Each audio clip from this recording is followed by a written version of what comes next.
Hey guys, it's ᴗᵉᵒ, and today I'm sitting here next to this cute little pond, and as you can see, there are some squids swimming, so we can go ahead and swim with them if you really want to. You just pop in this beautiful water, it's nice. I don't know where they went. Oh, there's one, I found him.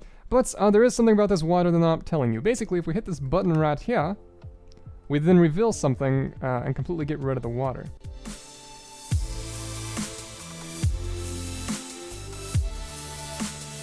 Poor little squid! And the entire house is now popped up. ᴜᵒᶰᵒ, that squid's gonna die. I feel bad now. But if we go ahead and just break this carpet, this is the trick that allows this to keep its shape, basically, as it's being pushed up by a bunch of pistons. As you can see, all we have to do is break the bottom block, and the entire pillar of carpet is erased, basically, because it has no supporting blocks. We have a little fancy door right here, but there's also a thing that could speed up the process as well, which is a bucket of water. So if we place this, then break that source block, an entire room will be cleared. And as you can see, it basically cuts the time in breaking stuff in half. Now, I did this before one time using monster stone eggs, which is basically just silverfish, and using the poison potion to attract the silverfish, and that was a lot of work, and it was very laggy as well. But basically doing this allows you to speed up the process. It takes about 30 seconds to clear out this entire house, which is not bad.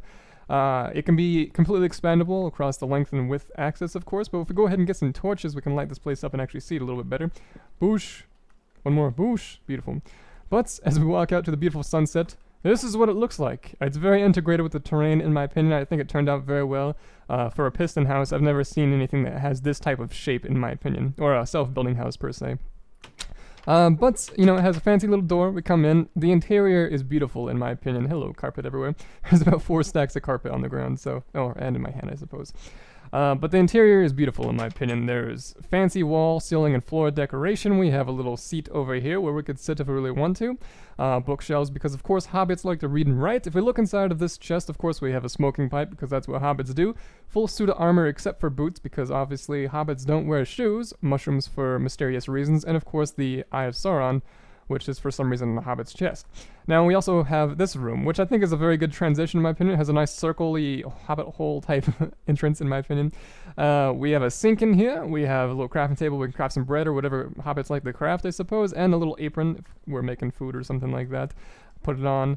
Do I look beautiful? I look beautiful? Yes! It looks very majestic in the nighttime, but I like how there's a little lily pad floating up here from the water. Alright, let's go ahead and set the time to 10,000 so we can see.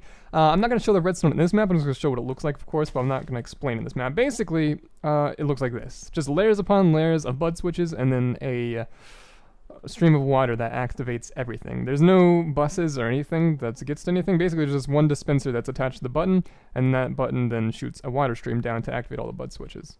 Alright, so I did build this type of thing a long time ago, at least these types of bud switches a long time ago, but it was limited to about 3 tall, and not a lot of people recognized it due to that fact, but it was not limited on the length and width, meaning I had a 45 by 45 by 3 house with an entire interior, but I used, monster stone brick and stuff like that with silverfish and poison to attract them out of the blocks to break them on their own.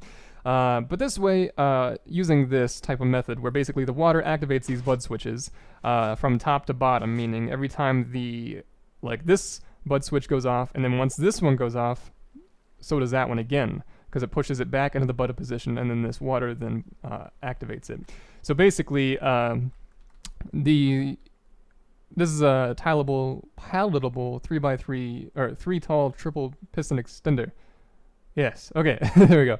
And it allows you to do that. Now it can go up to about 10 blocks, 9 blocks if you don't want a redstone block floor. So that's how I built this. Basically I used 9 blocks going up, and I built it in layers. So this is what it looks like, the Hobbit hole as an entire entity without the redstone.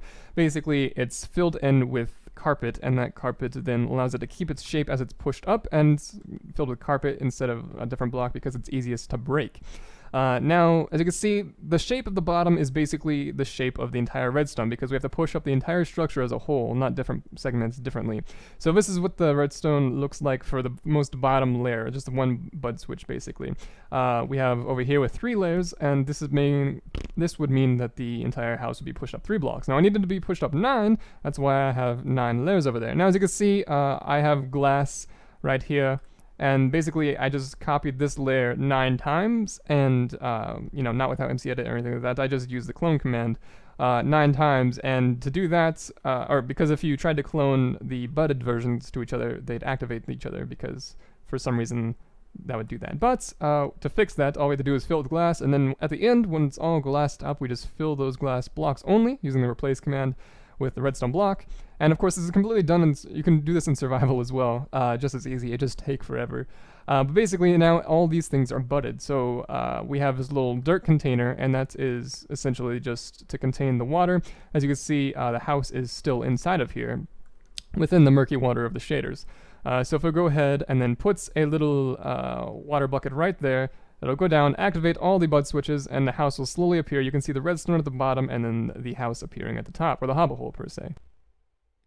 But yes, it's a little bit laggy towards the bottom. The lag isn't really, it's just graphical lag basically, but it doesn't really reduce frames a whole lot because it's not all going off at once. It goes off every few seconds, but it is a lot of pistons at once. So it goes up evenly though, because basically all we have to do is activate one of these bud switches, and that bud switch, that piston pushing up, then zero ticks every other piston. Basically, this piston will go off, and then this piston will then bud this piston, which make this piston go off, and then that attaches to this two, and this one attaches to those three, and then just does the entire thing at once using one water stream. Beautiful. Oh no! Squids! I'm sorry! Anyways, before we move on to the ending of the video, I want to show you guys a little bit of a tutorial. Take about 10 seconds. Okay, so we're going to go ahead and make a 4 tall, basically a quadruple vertical piston extender. So we're going to do that by putting a piston, a block, and the redstone block, and then a block. And the block can be anything. It can be glass, even. Any transparent, doesn't matter, as long as it's a block in between that can be pushed by a piston. Now that's one layer. That'll push up once because this redstone block is now butting this piston. So if this piston is then touched, it will then push. And that is then touched by the water, of course, in that system. So to build a 4 tall one, or any height basically up to 10, we then do this.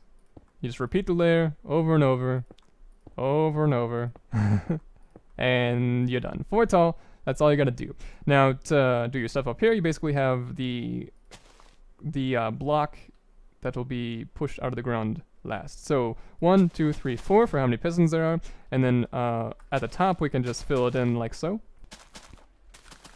And then if you want to make the pillar come out of the ground, you just pour water above the top piston, and then this will be pushed out 4 times at an even speed because water falls at an even speed. And there you go, 4 blocks, a little pillar that comes out of the ground, and they are all tileable in every direction, meaning you can put them right next to each other on all 8 sides, basically, of the center block. But that's all I really have for this video, guys, so if you enjoyed it, leave a like, and of course subscribe if you're new here. It helps me out a lot, and I'll see you in the next video.